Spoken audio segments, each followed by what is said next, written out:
And big-time quarterback money based on the playoffs, etc. It is over a long-term deal for several reasons. First of all, I was unsurprised that the Ravens beat, that the Ravens won and beat a good team. That doesn't surprise me. My issue with Lamar Jackson has never been that he can't beat good teams. He can, and he's done it many times throughout his career already. Let's not act like all the wins have come against soft opposition and he only fails to produce when he faces a good defense where they know how to scheme. See, they're turning him into a passer and they have to play from behind. No, my beef with Lamar Jackson has always been, or my questions about him, could he win the big one? The big one means the team you really need to beat. If you're in the AFC, you got to beat the Chiefs. He's lost all 3 times to the Chiefs. If you're the Ravens, you got to beat the Steelers.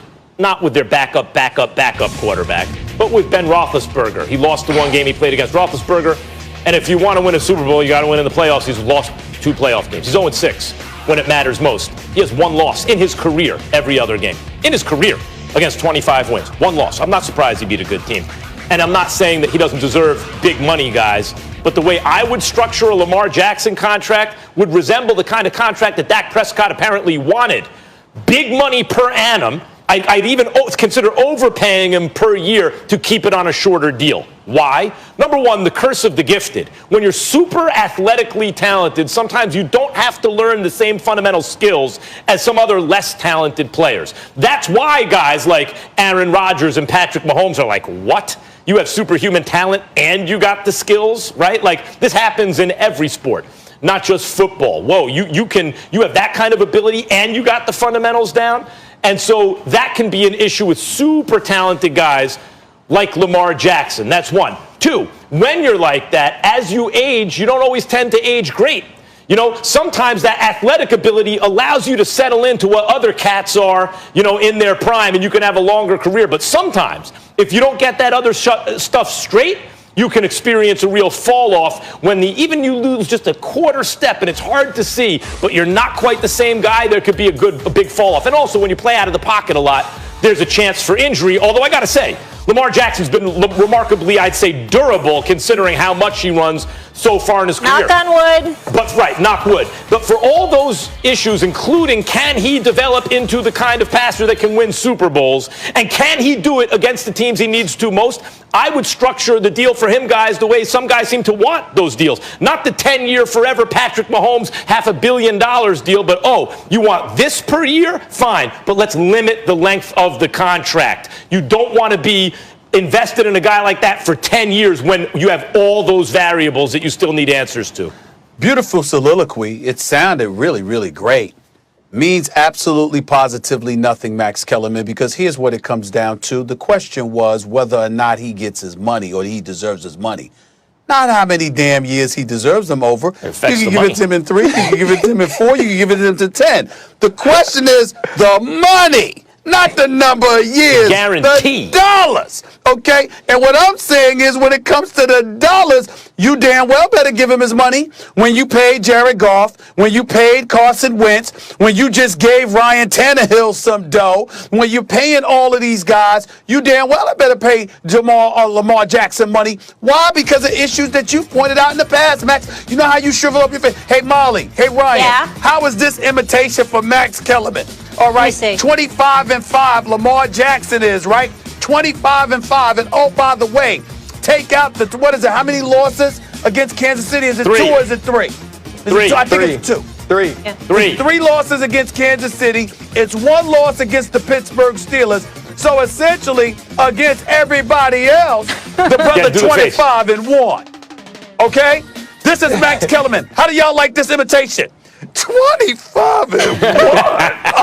That's what he does. That's what he does, right? So how is it that we gonna sit up there, make those facial expressions, recognizing his greatness against more than 97% of the league, but then because of the 3%, we gonna sit up there and shade him on his money? Can't do that. The fact of the matter is, Lamar Jackson, because of individuals who have gotten paid that haven't come close to his success, at least in the regular season, because once you get to the postseason, you got a chance, right? You got a chance. He gives you a chance for the 2nd consecutive year with him as the leading with him leading the quarterback position for the Baltimore Ravens. They have the #1 rushing attack in the National Football League. Secondaries are petrified and they're compromised because they got to keep spies around this brother because of his elusivity, the ability to run the football. And as a result of that, against everyone other than the elite two teams, the Steelers, the Kansas City Chiefs, the Pittsburgh Steelers, obviously, the bottom line is Lamar Jackson has done everything that you can ask to get his money. Now, to win Super Bowls and stuff like that, different thing. But those other guys that got money didn't win any Super Bowls.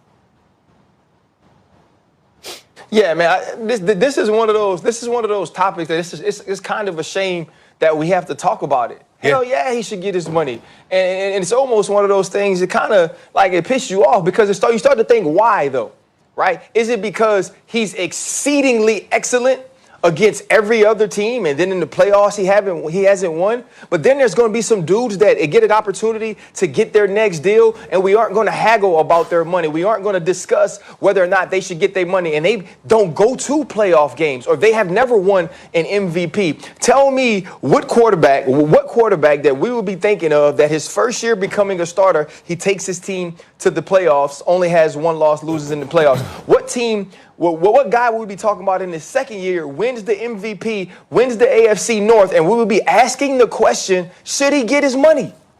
Like for anybody else, this would be a slam dunk. For anybody else, we will be talking about whether or not they should give him his money after this season. Like the Mahomes, like the Deshaun. Like that's the conversation we would be having if this was anyone but Lamar Jackson. So you got to start to question yourself, why?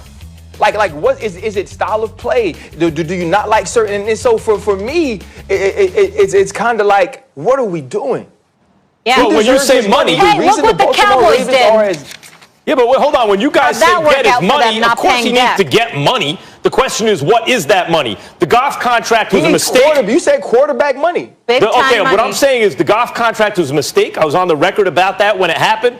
The Wentz contract is a mistake. I've been talking a lot about that. It has hampered the Eagles' chances to construct a real team that could compete around the quarterback because he has not compensated for the problems on the team. Don't forget, Lamar Jackson's on his rookie deal that also helps Baltimore. So I'm not saying he shouldn't get paid, but Stephen A., when you say what difference does it make if it's per year or over, because the length of the contract determines the guaranteed money. And my point is, when you guarantee $100 million to Wentz, to Goff. By the way, I said it was a mistake for Dak because they were 8-8 with Dak. Matt. There's Rodgers, Wilson, and Mahomes. They deserve 10 years and all the money in the world. Everyone else is being overpaid at the quarterback position. Okay, here you go, Max. If Carson, but you can't talk about everybody else being overpaid. If everybody else is being paid a certain way, Lamar Jackson needs to be paid according to that. If Carson Wentz walks out on the field and he has Alshon Jeffrey, Deshaun Jackson, Jalen Reagor, he has Miles Sanders, and Zach Ertz at tight end. If that's who he has, if Lane Johnson's his starting tackle, if Jason Peters is another one, if Jason Kelsey is his center, and he walks out with that starting lineup, are you telling me that starting lineup